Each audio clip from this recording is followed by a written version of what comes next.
Hey guys, welcome to the Let's Talk About It Mind podcast. I'm your host, Rob Fuller. Trusty sidekick Jonathan Starr back from his vacation. We're back. We're back. We're back for the second time. Yeah, this is our second take at this because apparently, again, we didn't have audio. So Because Jonathan Starr did not turn on the audio, so Kyler will love that. yeah, Maybe, now he's gonna get to tease you a little bit about it. So. he'll love that moment. Yeah, big weekend coming up here, Super Bowl weekend. We, before we get into all the nonsense talk, maybe we should make our Super Bowl picks. I want a score and a team. I'm going to ask you first. Score. You know what? I'm gonna go like middles, not overly low, but it's gonna be in the 20s. Okay. We're gonna go. I'm not gonna do what Google said. Google said 29-26 Chiefs. That it already happened. That the Chiefs won the Super Bowl. Hmm. And it was 29-26 Chiefs. Okay. We will go 27-22 Eagles. Okay. And of course, the Super Bowl MVP would be Saquon. Okay. I can get behind some of that. So now, first things before I give you mine, I like the picks. Both very good teams, and I think it's going to end up being a shootout because there's not really a ton of defense anymore in the NFL anyway. But what happens if the Google prediction is actually right? Like in that whole thing, right? I mean, does that tell us that the NFL is scripted? Somebody leaked something? That'd be surprising. No, that would be surprising. But the problem is Google could be wrong, but if they got it right, Yeah. then it's going to drive the narrative. Kind of like a weatherman, right? Yeah. The weather. Oh my God, they were right. Exactly. So if it's right, it's probably going to cause a lot of outrage. all right, so I'm going to go 42-31 Eagles. And Saquon, I believe you're right, is going to be the MVP. I think he's going to run all over Kansas City. Okay. So How many? Well, I saw a stat that in one of the recent games the Eagles had. I think we talked about it, as many touchdowns as the Cowboys had all season. Just running the ball. Yeah. But how many second half touchdowns does Saquon get in your score? second half touchdowns? I'm going to go with one because I think he'll have two in the first half. Okay. But then they're going to slow the time. He gets. Yeah. Right. Yeah, But- if he but- breaks one though, I mean he could have three. Because that's the thing with Saquon is like Yeah. when they have a lead and they start running the ball more, then he just starts getting these long runs. Oh yeah, dude. I mean, holes open up because the Yeah. defense gets more tired, right? And I mean, and that dude, the burst of speed he has, like, yeah, if he gets beyond the linebackers, even before the secondary, he's gone. Your chances of stopping him are pretty slim. Right. And they have a terrific line because even the backup does well. As the game wears on, the backups do well too. Yeah. They just have a terrific How do you think the New York Football Giants are feeling at this point in their life after letting Saquon kind of slide out the door last year? I mean, Or maybe not the Giants, maybe the owner. How do you think the owner of the Giants is sitting there going, I should fire them all? he should fire his general manager. Yeah. The reason why is there's this clip from last year. I don't know why it's out there. The one where they're in the office talking, Yeah, right? The kid's like, keep Saquon. Yeah. And dad's like, nah. Yeah. And his kid's like, no. Yeah. Do it. And he lets him go. And Yeah. Saquon evidently was not a problem. Again, you have a generational talent like that. And I mean, he wasn't having as good of a year in New York as he had now in Philadelphia, obviously because the team wasn't quite as good. But boy, to let a generational talent like that kind of get away, almost Mavericks-esque, Exactly. So, I was going to go there myself. yeah. The person that should be most grateful to Saquon, you know who that is? Hold on. Let me think for a second. Most thankful to Saquon. Jalen Hurts, the quarterback? He probably should be, but I would go Daniel Jones. Does Daniel Jones get the contract that he did without Saquon? Yeah. Because That's a valid point. Daniel Jones is now teamless, right? Yeah. He at least got benched. Maybe he's released. Well, wasn't he he was backup for somebody here at the end of the year, and I think, team. yeah, Gotcha. I don't remember which team it He was. might join the Vikings, I don't know. It could have been, but hey, he'd be a great starter for them next year. Yeah. Right. So yeah, that's crazy. Yeah. Look at that.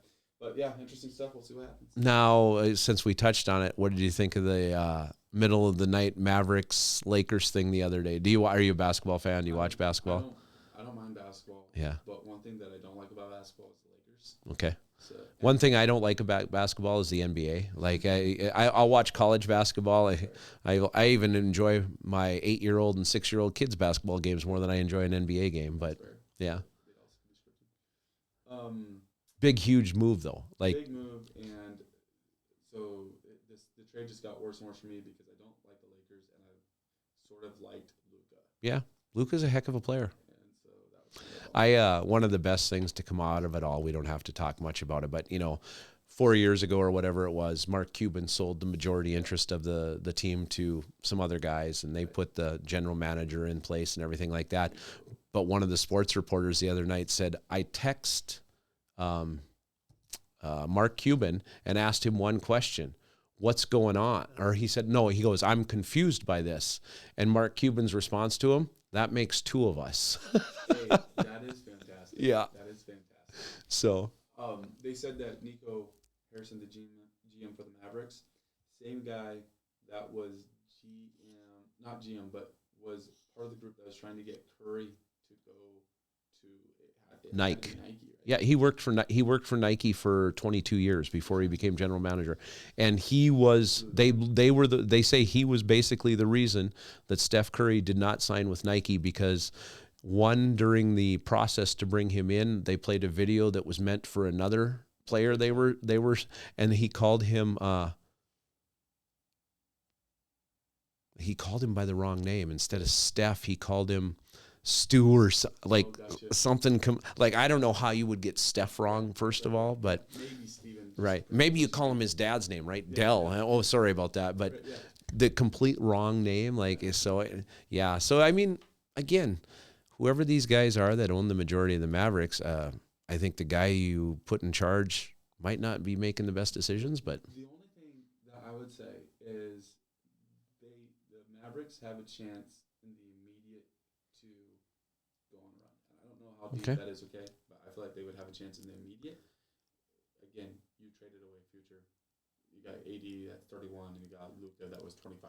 In the long run, I don't think the trade's a good trade. Right. Well, and then what they were saying about AD is he plays less than 70 games a year, so, yeah. He's going to have a true point guard. I think in the immediate, if he stays healthy and all that, I think the Mavericks have a chance to go somewhere. Right. But I don't like the trade. No, I mean, and again, all the things said, done, whatever about the two players, he got you, Lucas, speaking of, he got you to the NBA Finals last year. He's been all NBA first team 5 years in a row, more than Steph Curry and some of these other guys.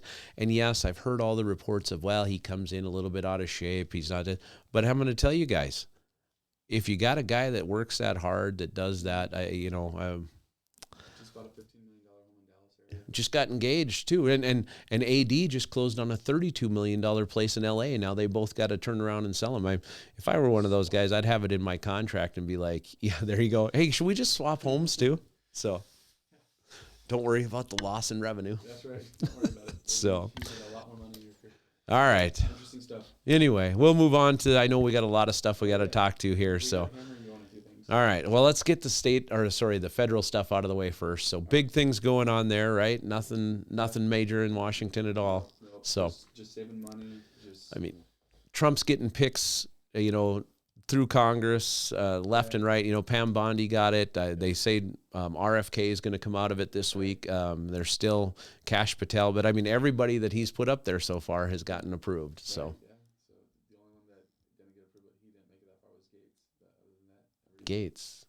Matt Gates, yeah. From they didn't even start the process. Right. So that would have been interesting. the Doge thing, we were talking in our first iteration of this where there was no sound. So we'll say it again. We were talking about some of the things that Doge found in the last week, since they got into the Department of Treasury payment system. First of all, I think, and everybody in this country, this state, should be offended that for 22 solid years, the Department of Treasury never, ever questioned one payment and paid everything that ever came through that department. How, and when you hear them say it didn't matter if it was to a terrorist organization or people that weren't fulfilling what they were supposed to do, pay it anyway. to the point where, and I don't know if it was the guy at a bureaucrat fairly high up in the IRS or in the Department of Treasury. He'd been there 22, 23 years, whatever it is. When they got into that system, rather than answer the questions that he knew was going to come to him, he resigned. Yeah. Who resigns from their high-end government job and That's takes, unheard of. yeah. I think So. people, like, sometimes people struggle to understand the difference between business and government, right? Yeah. And this is one of those times to really think about that. This is not just somebody that was a 22 years on the job, resigns, and he's going to go start working for XYZ oil field company. He's going to be able to get another high. No, this is government job. This is where once you get to 20 years before that, it is like, okay, this is a career thing I'm doing right here. This is not just right. There's no end date. Well, I mean, what is the reason in going and getting a government job? It's the retirement, right? The benefits, all of that at the end. And for you to leave early, not get your full vested retirement, I don't know how the benefits will work since he resigned. I would assume they're going to go away too. Like, how much sense does that make? Just at the city level, it's interesting to look at because everything's public. Yeah. And look at how much each person makes. Yep. And you look at the lower end and you look at the top end, and there's a substantial pay gap. Oh, there is. Those deals, and so just again reiterating, this is a huge deal for somebody to quit as soon as the Doge team shows up. Absolutely. I mean, and you know, some of the things I follow, and I told Kyler last week, I have a guy on TikTok that I follow. It's called Doge Update TikTok guy.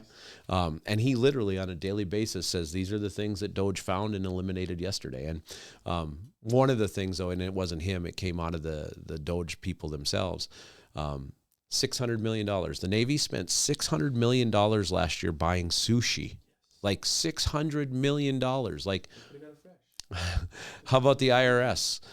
They said over 85% of the IRS people were working from home still, and the IRS was spending $230,000 a month on K-cups, Starbucks cinnamon K-cups, for coffee and I'm like, Starbucks is expensive. Well, it is. And then on top of that, the little paper cups that you drink coffee out of, we were paying $1,248 per cup. So are they like shipping this to the homes of the people? I have no idea. What do you get? What do you like? Here's your case of coffee, and here's all your cups that go with it for the month. So, What's going on here? but I mean, talk about disgusting waste of our money in this government, you know, and this has been going on 40, 50, 60 years. Thank God somebody finally came in and said, we're done with this. Right. So I can't wait. You know, I know people are going to go crazy, but if we can eliminate some of these large departments, like they're talking about eliminating the Department of Education and pushing that all back to each state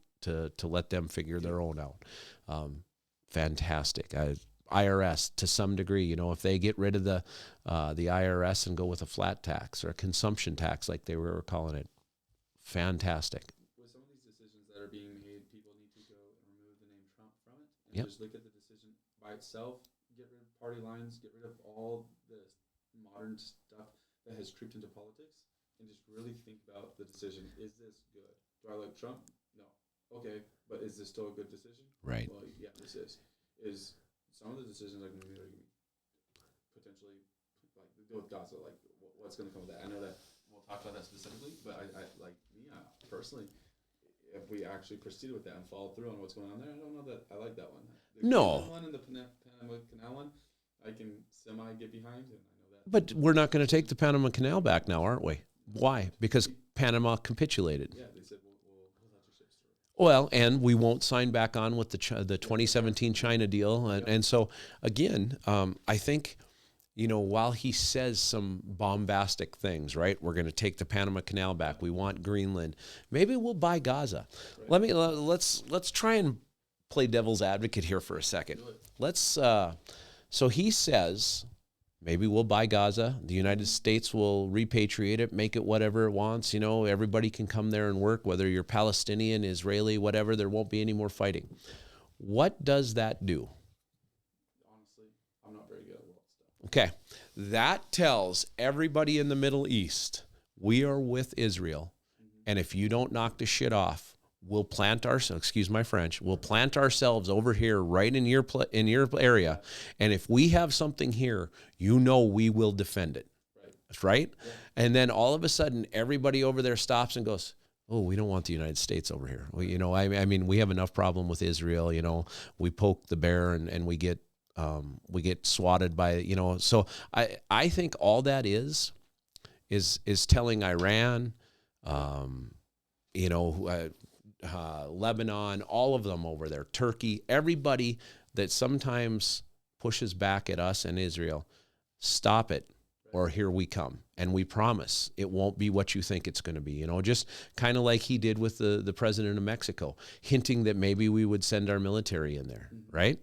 Well, first of all, they talk about sovereignty. Well, if you're going to allow the fentanyl and everything that you know is happening there to be pushed into our country and kill our citizens, we're going to take care of the problem if you aren't. Well, again, it sounds over the top. It sounds like, oh my God, I can't believe he's going to do this. But what happens?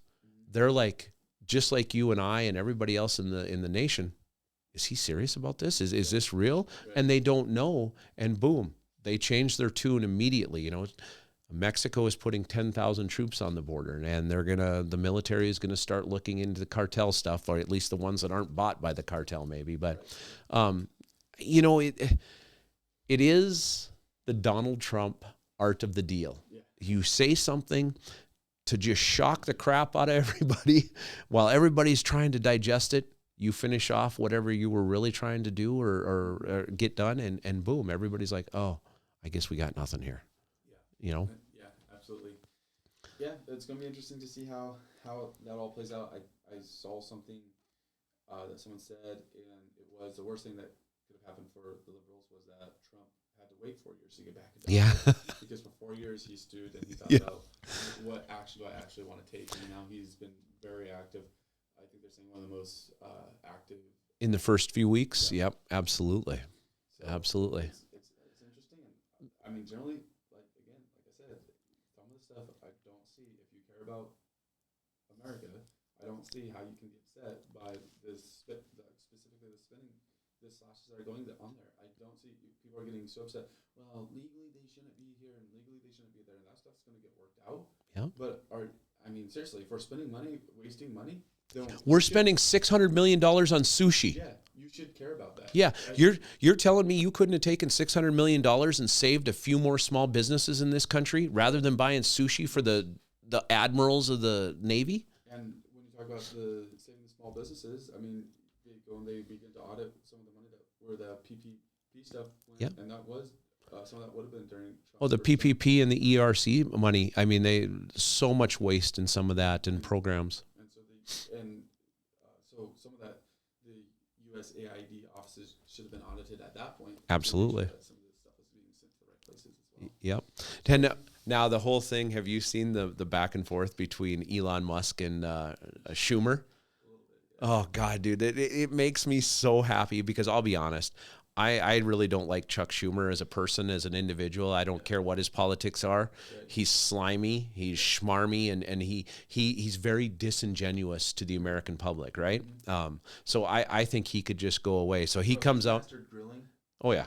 I saw that. He's a fantastic. Yep, I saw that.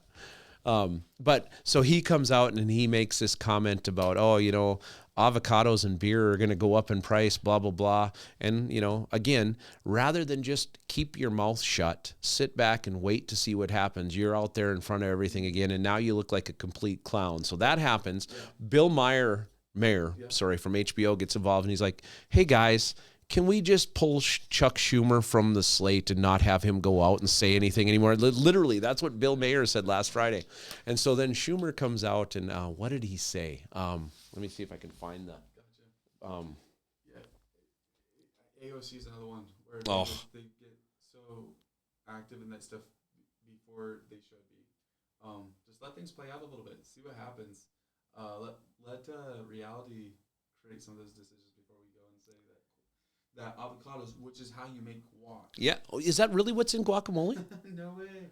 I thought it was tomatoes. Yeah. Am I wrong? So, let's see here. I'm pulling it up. No, you're good. I want to make sure I say it correctly because it's so funny. And I had it saved earlier and now it was gone. So that's the way technology works. It is. But, it'll be interesting though if, says, this goes and stuff. And if Vance gets in, it'll be interesting to see what happens then. JD Vance is on a whole different level. I mean, as the guy does more and more as vice president and for this country, quite honestly, I think there's a lot of people that are going to be pretty happy if he does continue on and become president of the United States after Donald Trump and everything like that. So, does Trump get rid of a bunch of the red tape so then Vance can cook, or does Trump cook in his second half of this term? How does that work? What do you mean? Well, I mean, right now it seems like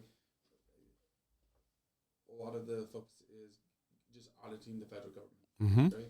And so sometimes like that, maybe there's not always the advancements, and perhaps in the second half there would be, and there still are some offensive things that are going on. Right. You've seen that recruitment for the Army. I think it's spiked. And yeah, like breaking massive records since Trump took office. So I'm just curious, stuff like that. Does a lot of that stuff resolve in the first in Trump's term? I think so. Yeah. I think so. I think a lot of it will be kind of worked out, and then JD Vance can pick up and carry it on and expand and do those things. So here's some of the back and forth. Chuck Schumer comes out and says, an unelected shadow government is conducting a hostile takeover of our federal government. And Elon Musk, and this is all on X, so if people want to go look at it, you can read it. Elon Musk comes back and goes, hysterical reactions like this is how you know that @Doge is doing work that really matters. This is the one shot the American people have to defeat the bureaucracy and the bureaucrats and restore democracy rule of the people. And so then Chuck Schumer comes back, and what's he say? Sorry, scrolling through that. That's the one part that's frustrating about X. Sometimes it's tracking the back and forth. Yeah. Of people. It's difficult, but still. I mean, it's hilarious when these politicians get out there and they think, oh, this is a good idea. Let's go say this. And then you have what I'm ultimately going to, and people may find me to be wrong here, but one of the smartest people in the whole world, Elon Musk. AOC? Yeah. Contrary to EAOC. One of the smartest people in the whole world, just every time he says something, slaps him down. Say something, slaps him down. It's wonderful. Yeah. So, but what else? What else in the federal stuff? Well, I mean, you got the Doge that's taking effect. You got some of the appointments that are going to get through. Bondi's getting through, or is through. RFK might be through soon. And then you have where we're going to conquer next. Yeah, where we're going to conquer. You mean what country, state, city, government? What? Fair enough. Whatever it might be. So, well, we'll move on to some of the state stuff then. There's, unless we want to, the only thing I really had for state, because there's not a ton going on. I mean, there's all the bills. I went to the legislative forum this last weekend out at the State Fair Center. Got to listen to some of our legislators locally here talk about some of the bills they've sponsored or some of the bills that are going through and what their thoughts on them were and everything like that. So it was interesting to hear. Still kind of disappointed in some of it. Some of the. I'm sorry. Okay. Go ahead and just surprise me with that comment then. Yeah, at least there's property tax reform. You're right. My favorite bill, though, I figured we'd just pick our most favorite or most absurd bill that they're actually running. So, and Kyler and I talked about this last week. 990 some or 1,030, whatever the bills are coming through, like an absurd amount of bills. Yeah. But I haven't gone through every single one of them, so I will caveat this by saying that. But the most absurd bill that I think they actually have to sit down, talk about, get testimony on, is there's a bill to make rhubarb the state vegetable. And why are we wasting our time, our money, deciding if we need a state vegetable, especially one that's a giant red weed called rhubarb? I don't understand it. And I don't care if you're a rhubarb fan or not. This is a waste of our money, our time. So, rhubarb wouldn't have been my first choice. What would be your state vegetable then? To be fair, though, the state vegetable has to go down to something that is prominent in this state, so it probably makes sense. But I don't like rhubarb. How about potatoes? Yeah, potatoes. The red potato. They say that potatoes aren't vegetables. That creates a whole other conversation. What is a potato if it's not a vegetable? I was just talking with somebody, and they're like, no, it's not a vegetable. Who told him that? Where? Show me that as. Can somebody please prove if a potato is a vegetable or not? It's once and for all. But yeah, I agree. It feels like a waste of time. What's it say? Hey, Google says potatoes are vegetables. There you go.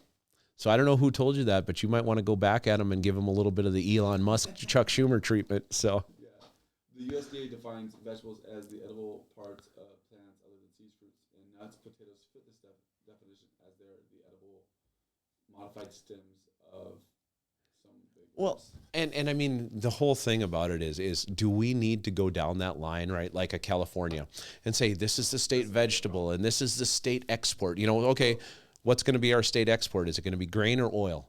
Right. And there's something that, because you go and you take like the eagle, yep. For the country. And there's something that is unifying about certain things. We already have a state bird. Are you trying to change it? No, I'm not trying to change that. But I'm saying that there are like specific things in certain places that make sense. Yeah. Because it does bring unification. Vegetables probably are not that thing. Well, and again, if you get down to the legislature and there's 100 bills to look at in 3 months, that's one thing. I suppose you could add some fun, feel-good bills to the thing or whatever. But when you have 1,000 bills that they have to go through in 3 months, I think some of that stuff could be left off. So my bigger question with that was not, and we kid and aren't messing around with analyzing rhubarb being the state vegetable, but it's to your last point there, is I've been kind of feeling, based off the volume of bills, that maybe it's time for a full-time legislature, and that creates a whole conversation where a lot of people are against that because they don't like full-time politicians. They think that they're going to work to do dumb stuff, and then you get a bill in a part-time legislature where we're talking about vegetables, and it kind of does add a little bit of credence to that point. Yeah. Well, and again, to your point, I don't know if we need a full-time all year round legislature, but if we do an annual session for 3 to 4 months, I think that changes a little bit of the dynamic for this. I definitely think we need an annual session. And I said this last week when Kyler and I were talking. I don't know if I made the point well or not because I was still sick and my head was cloudy, but I think it's time that we at least look at it, right? And say, hey, I still haven't went and looked it up. Kyler and I talked about it. I think we're one of, if not the only state that still does an every other year legislature. And so there's a reason most states have moved away from that. And I think it's time, that we may have to look at it because they do so much business in those 3 to 4 months. Imagine if you had a legislature that met every year for 3 to 4 months, right? How much more efficient and quick could they get things done? It may end up only being 2 months. So I'll add one caveat to it that you should love, the principle of. Okay. Have that and then have it where there's a cap on the number of bills they can do. Well, and Kyler and I said this last week. I thought there was a cap as to what they're able to bring, but I agree, some senator, some House person, they shouldn't be able to bring 30 bills to the floor. Right. Like, if you have that much free time, I don't know. Like, you have to have free time in order to be a legislature. That's why they are a legislature. Well, but almost all of them have or work other full-time jobs, right? Mm-hmm. Most of the employers give them time off to go do this. They understand that. I mean, there's a lot of business owners, and there's a lot of farmers, and there's a lot of older people that would be close to retired. Yeah. There may not be a lot of farmers anymore. I don't know. Some farms, or at least a lot of the folks probably came from farm families, so they, all of us have, right? Almost all of us have. So, yeah. I don't know. Interesting for sure. Yeah, that's a question. Did you have a chance to pick out a bill that was your most absurd? Probably my most absurd one is the property tax one. That's a close second to the rhubarb for me. It really is. I still, again, I don't think that the fixes that they're trying to implement are actually fixes. They're Band-Aids. It doesn't do the right thing to address the property tax issue in North Dakota because it's still so unfairly distributed between the municipalities and the rural areas. I said on my talk, it's like giving your kid a credit card. Your kid that has a spending problem, give them a credit card with a max on it and say, there, I fixed it now. Yeah. Okay, they don't even have to pay for the credit card. You gave them your credit card, said, hey, I fixed your spending problem. Yep. No, you didn't. Yeah. You still have the same spending problem.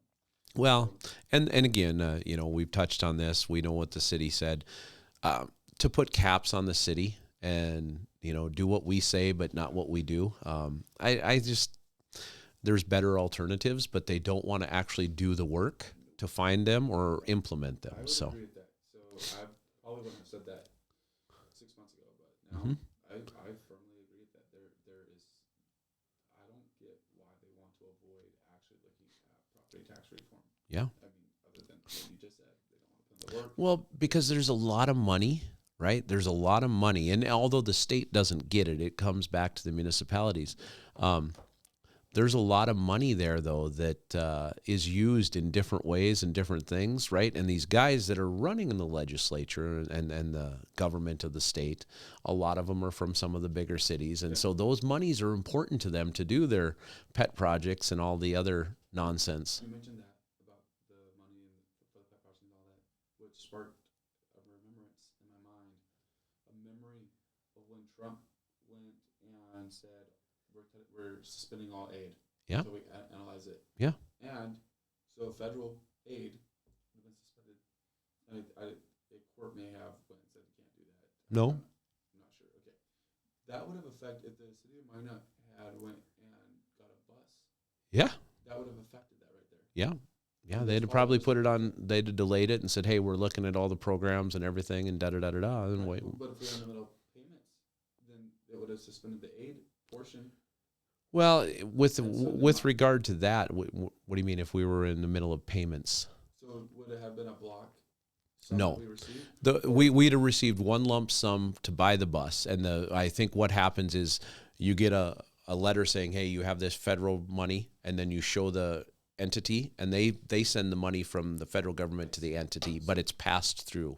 I see. And I didn't understand that part of it. So basically, if we bought $1 million bus, just using round figures, yep, we were going to pay $300,000 as a city, and they were going to, federal government was going to pay $700,000.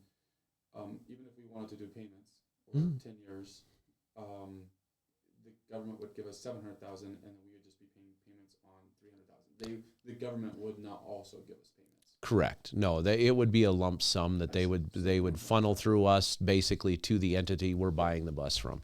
So yeah, but yeah, I mean, it just, we need the state and we need the federal government, but we need them to stay out of the local stuff, right? I mean, it's that simple. I've been so strong about this. Yeah. Kill North Dakota, keep it local North Dakota. Yeah. You guys need to, if you're really concerned about keeping it local, like you were in November. Yeah. You haven't heard a word from them now, have you? Really need to hear. Yeah.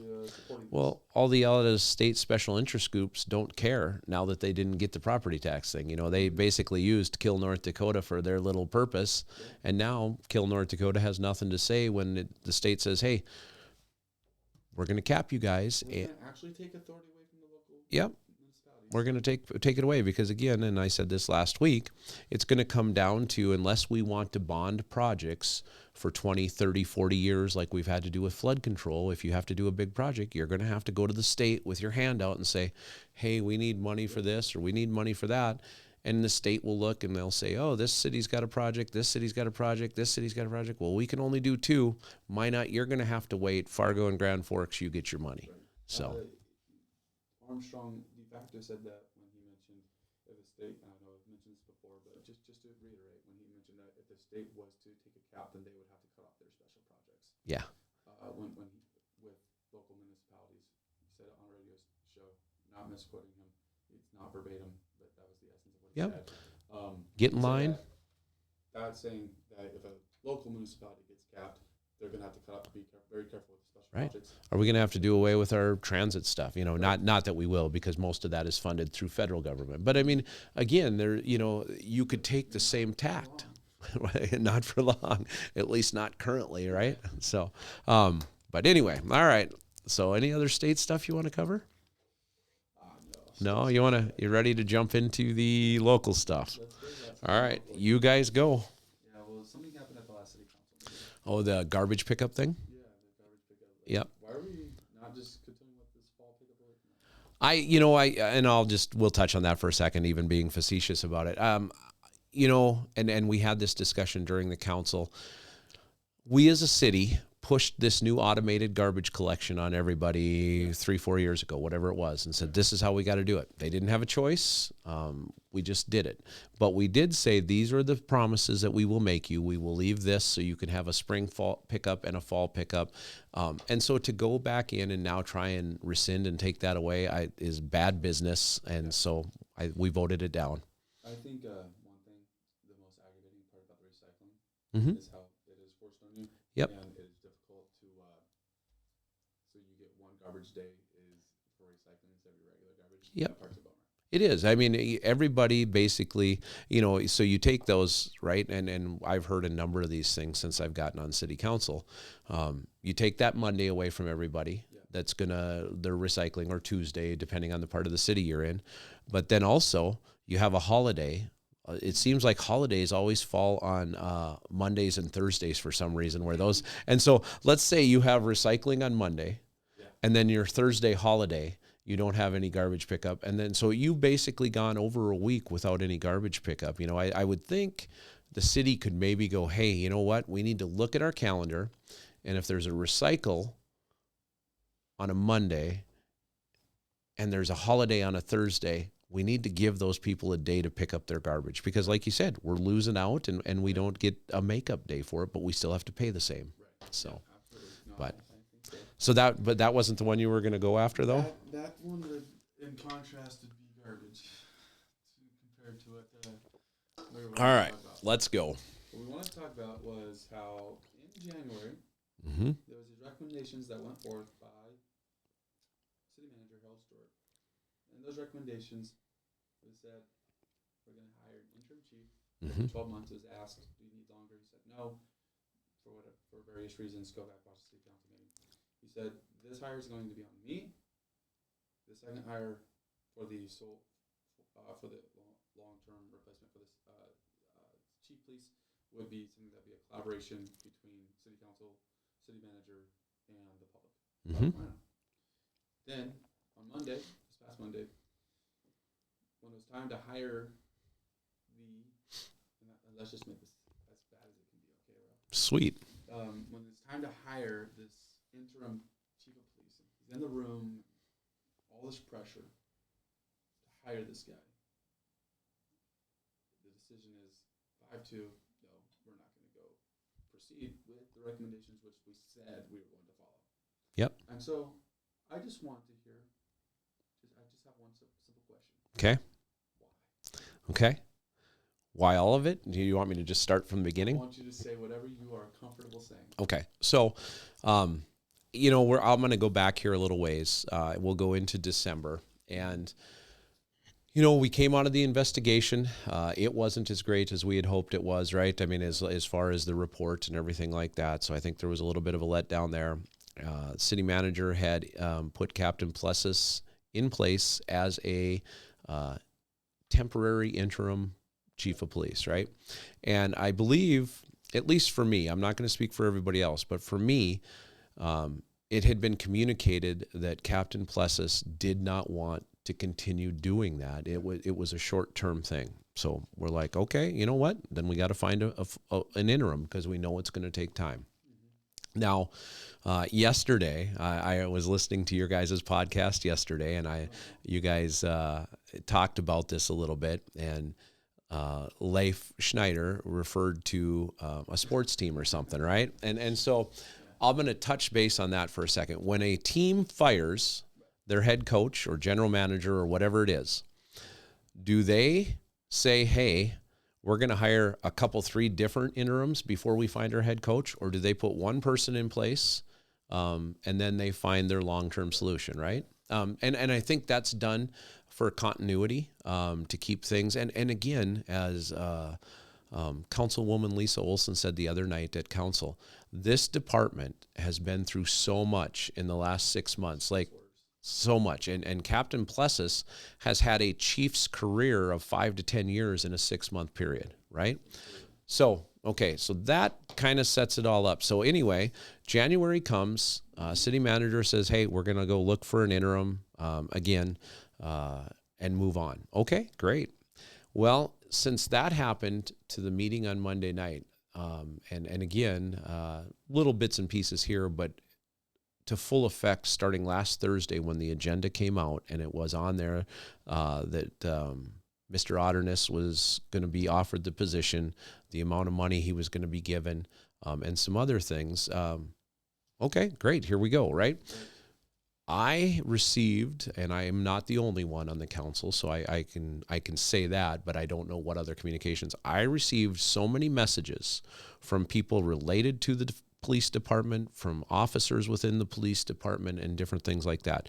Now, again, I'm not saying that every time somebody stands up and says something, they're going to get to make the decision that the city needs to make, right? That isn't what's going on here.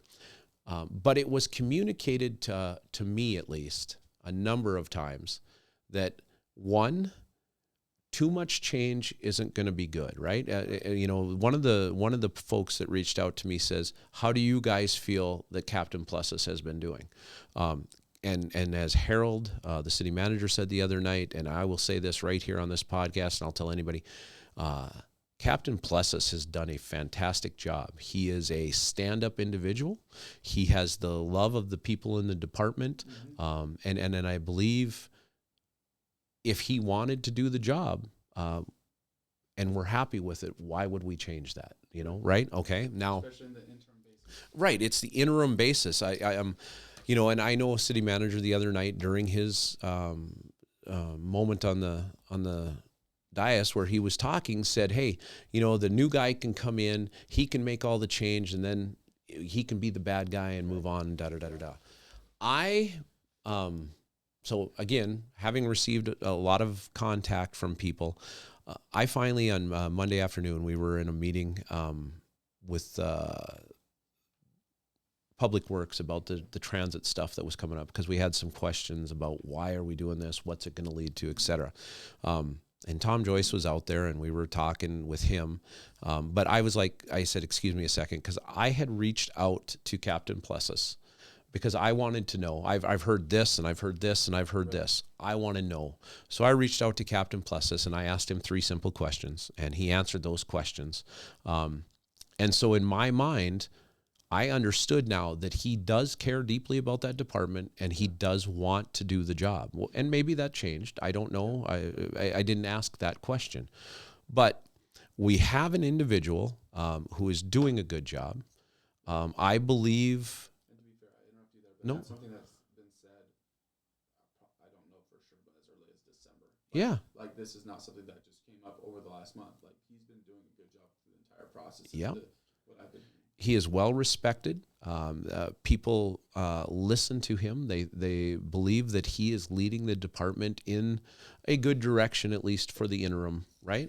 Yeah. And so, there was a little bit of a talk before, again, not breaking any meeting laws or anything like that. But, and so a number of folks had decided that they were going to go with option 2 because it was listed on the action item. Option 1 is Mr. Otterness. Option 2 is to leave it as it is and find the new permanent chief starting now. So, again, we're all adults, and I went to talk to city manager shortly before the meeting just to give him a heads up and say, hey, this is some of the things that we've been told and thought, and now we realize that isn't true, and we're going to leave it like this. And, he handled it as well as anybody could handle it, I would think. And again, he said, well, I'm still going to make my recommendation. And I said, I understand that, and I get it. And having said that, I think, and I'm just throwing out a number, somewhere between 90 and 95% of the time, the council takes the direction of the city manager, and we follow through with that because they are making good decisions, right? In this instance, we didn't think that we needed to make the change. First of all, it saves us $110,000 over 6 months, maybe more over a longer period of time if it takes us longer than 6 months to hire somebody, right? So it saves the city substantial amount of money, at least in my opinion.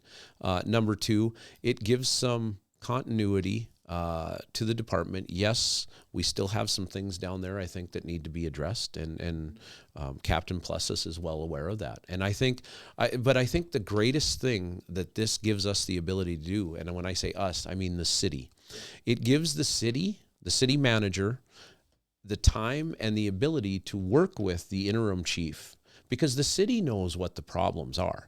The two of them could work very closely together to start to implement some changes. I'm not saying huge, earth-shattering changes, but the changes that we all see, heard about, and know exist. They could start addressing those and say, hey, we're going to put these in place as we look for our new permanent chief. And yes, he may come in and tweak them or whatever, but he can pick them up and make them better than they are. He can expand on them. He can do whatever. But these are the fundamental changes that we think are cultural changes that we think need to happen. And that gives the city manager and Captain Plessis the opportunity to start working through those. The thing with leadership changes is that a lot of times the core principles of it are the same, whether you're leading the police or whether you're leading a business, a Yeah. Fortune 500 company. The leadership portion of it, the leadership principles of it stay the same. Now, I understand people may not rally behind a Fortune 500 CEO as a police or chief of police because of dynamics. I get that. I'm not saying that that part's interchangeable, but the principles, the core principles, if you break it down, if you study it, they're going to be the same. And so it seems like it would be an opportunity for some of those principles to get instituted while you're looking for your full-time, long-term. Well, absolutely. I mean, again, and I will say this as delicately as possible. We know as a city some of the issues that were wrong down there, right? And did we ignore them for an amount of time? I think we have. I think we have. So this gives us the perfect opportunity for city manager and interim chief to sit down and start affecting some of those changes. Like, we're talking about little things too, right? To make health and wellness a big thing down there. Because again, mental well-being is tied to physical well-being and all these things. So, we've been talking about some different things too, that we hopefully can give to the PD and help fix some things. But, why make the change if we're happy with what we have? Again, I think we can make the smaller changes or some of the changes that we need to make if the city and the PD work closely together. If we don't, and we just leave it for the next guy to come in and start fixing from that point, I'm not sure we're doing our job then, Do you think that if Plessis had said, I really don't feel like I should be interim chief during that 6-month period or whatever that period of time is, that council would have, you can't speak for council, but you can speak for yourself, would have went and backed the recommendation? Absolutely. The actual hiring recommendation? Absolutely. I mean, there's no doubt in my mind we would have done exactly what city manager wanted to do. Because, again, I think most of us up until recently thought that was the case. And he wasn't. He wasn't interested.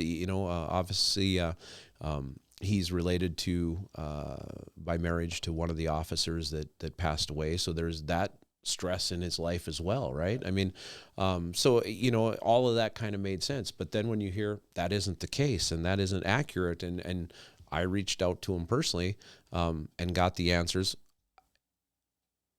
you have to make, I think the guy deserves, at least on the interim basis, he deserves our support, and that was one of the things that kind of bothered me when we were sitting there talking about it that night.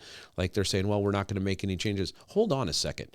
You were just going to give the guy to come in here and make changes, all free will to do whatever he wanted. But now we're saying the guy that we want to leave as interim doesn't have that ability. You can't cut him off at the knees and say, no, we're not going to make any changes. This is where we direct people, go sit down, work together, and start making the changes that the new chief that we hire from outside or wherever can come in, pick up on those changes, and start to expand them and make them better. Right. So Absolutely. It'll be very, I think a lot of mine is very intrigued into what's going to happen next. Optically, I think it was a shock to a lot of people. And I understand because we didn't get to hear it's not like, we didn't get to know about the behind the scenes. well, and that's the thing, though. I mean, and I don't mean to cut you off, but No, there sure. wasn't a ton of lot behind the scenes, right? Like that was one of the things I said with city manager when I went up there and gave him the courtesy to know that, hey, we're not going to follow your recommendation, right? I said, maybe we should table this for a couple weeks so we could talk about it because we've had no interaction. We didn't know any of this stuff. There hasn't been anything shared, because of open meetings laws and different things. I said, it's really hard to make a educated decision when you don't have all of the information. Right. Behind the scenes, I think in one of our previous podcasts, I asked about why are we just not letting pluses keep doing this, or something like why the interim was basically the basis of my question, and it was said that pluses wasn't interested. Right. And so the city of Minot didn't know that information had changed, and so you get to that point and you're like, dude, like what's going on, guys? And Weird. I heard you guys yesterday. I heard your guys' comments about embarrassing for Harold Stewart, the city manager, and stuff like that. And even, I think it's a little bit. Because yesterday on that Minot talk, I mentioned that I think that if somebody's working in Minot in the city at a high level position, that they look at the city council and like, I don't know if I want to. Okay, fair enough. And you know what? And here's the thing. And again, I don't know more than anybody else. I'm not, but I was elected to do a job, right? For me personally, part of that job is making decisions sometimes that not everybody's going to agree with. And I would rather do what we did the other night, because here's the thing, and I'll just say this. Let's say Captain Plessis goes in there and he doesn't do a good job. I don't believe that for 1 second of my life, but let's say he doesn't. In 2 months, could we go ahead and implement and put in somebody else? Right. We certainly could. Yeah. We certainly could, right? So what's the harm if the feedback that we've been hearing is positive and good and the department is happier, Right. what's the harm? Yeah, right. And I make my comment based purely on optics. Yep. And I think, like, it's one of those comments, I say this is probably too much, but I feel like some would have to agree with that because it seemed like a formality on the agenda based off of what we knew going into it. Yeah. City manager was supposed to get the interim. Mm-hmm. He did. He got him. Now we just need to get him approved, and then we're good to go. Is the next step. That's what it seemed like. Yep. And it didn't end up being that way. And so I want to add a little more subject to that, but I also want to say this. When you understand that the current person in that position had the change of heart or was interested the whole time, either way, at this point, has become aware to the city council members after conversations with the interim chief, that, hey, this guy might actually be interested in staying. It makes sense, and it also would make sense for there to be more time to be had to make sure that, hey, maybe the city council still wanted Audinus, but they never had a chance to really talk it out.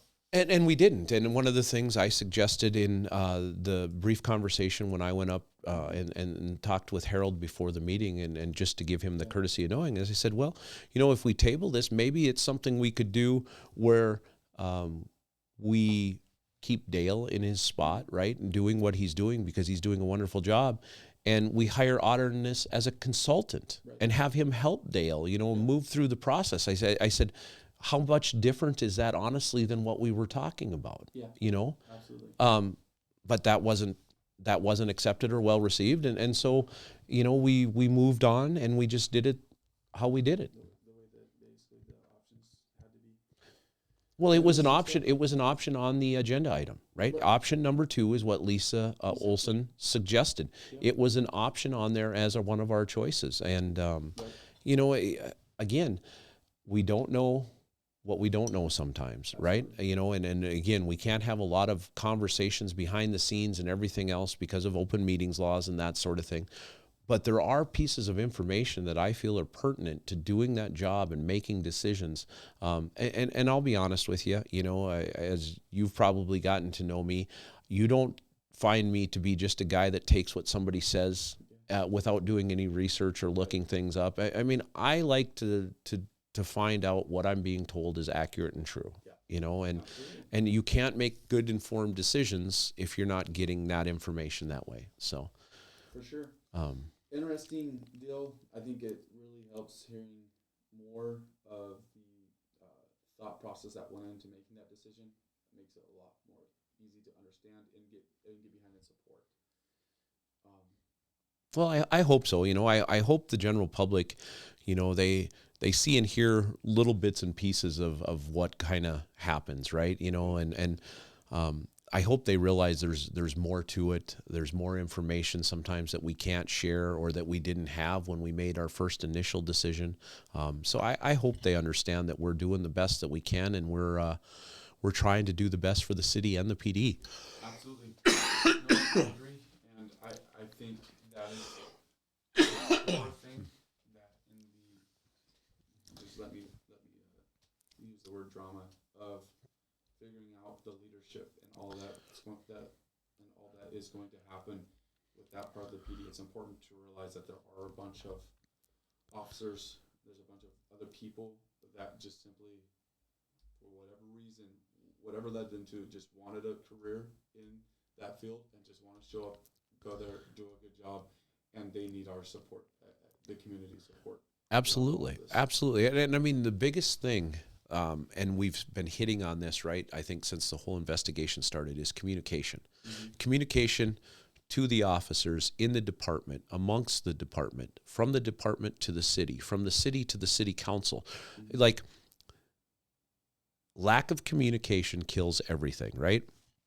It kills great ideas. It kills great organizations. It kills everything. So communication is of the utmost importance. And again, I know we're kind of hampered, at least between city and city council, on certain things about having open meetings or serial meetings or whatever they talk about. And so it makes it hard, because here's our option. We go in and we have a city council meeting that's broadcast, and we have to discuss all the dirt and all the thoughts and everything like that for everybody to hear, or we can't have a conversation about it, and we just have to trust what somebody wants us to do or says. And again, not that I suspect Harold is not giving us good thoughts or information, but sometimes more information. Yeah, I mean, more information is a requirement. And I think, again, in this instance, having that ability now to communicate between the city manager and the interim chief of police, who know each other. There's no feeling out period here. They know each other. Harold placed Dale in that position. We've said, let's keep him there. Start working together to make some of those changes that we need to see made. So, yeah. What else you got? Hey, I think that was the most exciting part. I mean, you guys did well with public appearances too. That was. Well, I love those. Okay, and I know Alderman Blessum said his thing about it's good that people use them, but I love them because every once in a while, it's like once a year, you get a public appearance time that is like legitimately entertaining. Yeah. And you need to be careful, I'm sure, but that was Monday night, and I appreciate everybody that went up there. It takes bravery, that was said. I agree with that. I am not casting stones at him. It was just a good time. And I mean, I think you used the word a second ago, drama, right? Yeah. Everybody always likes a little bit of drama. Yeah. Now, and I've said this before, I try to give everybody that comes up there the due respect that they deserve, because whatever they're talking about at that time is the most important thing to them. Yep, absolutely is. And I think you're referring to Josiah coming up there and talking about trashing the whole police department, going with a constitutionally elected sheriff. The problem becomes the logistics of all of it, right? Yeah, talked a little bit.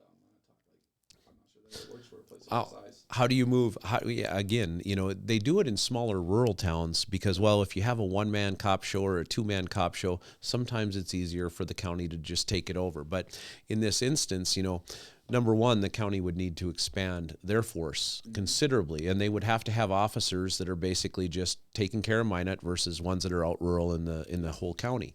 Well, okay, so let's say the idea is that we're going to move all of our Minot PD officers just over there. Okay, so now you have guys that have worked 20-some years at this department. Are they going to get the same respect and all the other stuff that they had, over here?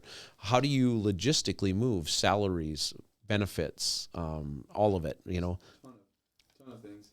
But like that was an interesting thought. My favorite public appearance was the gentleman that went and was confirming that everybody got enough time. The 5-minute thing, yeah. Kudos to the guy. The thing is with that, and some people be like, "Dude, why'd you do that?" But that right there takes a lot of bravery to go up and stand up and be like, "Hey, Mayor. Yeah. I don't think you're being fair." Yeah. And the mayor's like, "Actually, I was." Yeah. And well, on YouTube, and he was fair. Mayor was fair. And he was. I mean, the thing is the first gentleman that came up there that was talking about, Not the generator, but the sound. Yeah, the sound, how loud the generator is and everybody. We had some questions on that. And so the back and forth, he spoke, then we asked questions, he had to answer us. So there's some of that. The other guys that got up there and talked, we didn't have any questions. So, everybody's always going to have their opinions and input. We're trying to do the best we can, and we got to listen. So I think the line that I used on my talk, and that's the one, some of the things fit the criteria of opinion. That fits the criteria of an opinion. yeah, it does. And that's what some of those public appearances. Yeah. Well, and again, like Mike said, I think it's wonderful that people get up there and talk because, one of the things that we all talked about when we were running was we wanted input from people in the community. We want to hear from them. I want you to email me. I want you to come talk to us at City Council. I want you to call me. Not after 9 o'clock at night, but I want you to call me anyway. Okay. Wait till you're my age, then tell me that. I do got a little funny story though. So I got home from City Council on Monday night, and I had gotten a Facebook message from a constituent that said, "Thank you for that."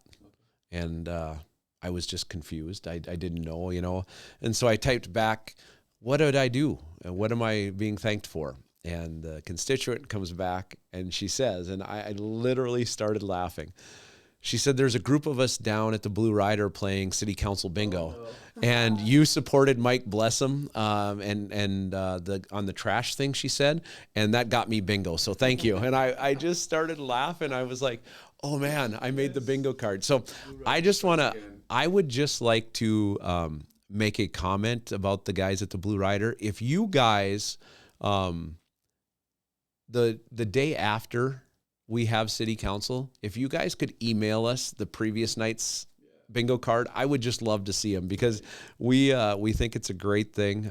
We laugh about it all the time. I didn't really, and as far as I know, that was the first time I was on a bingo card. So Email them to the Dakota too, and yeah, we'll go over them on our Minot. Send them to Jonathan. He can talk about them on Tuesday. That would be great. That would be great. So anything else you want to talk about? I think we covered all the bases. Okay, awesome. Well, big one. Yeah. Huge. Yep. Ginormous. So, all right, guys, thanks for tuning in. This was Let's Talk About It Minot. We'll see you next week.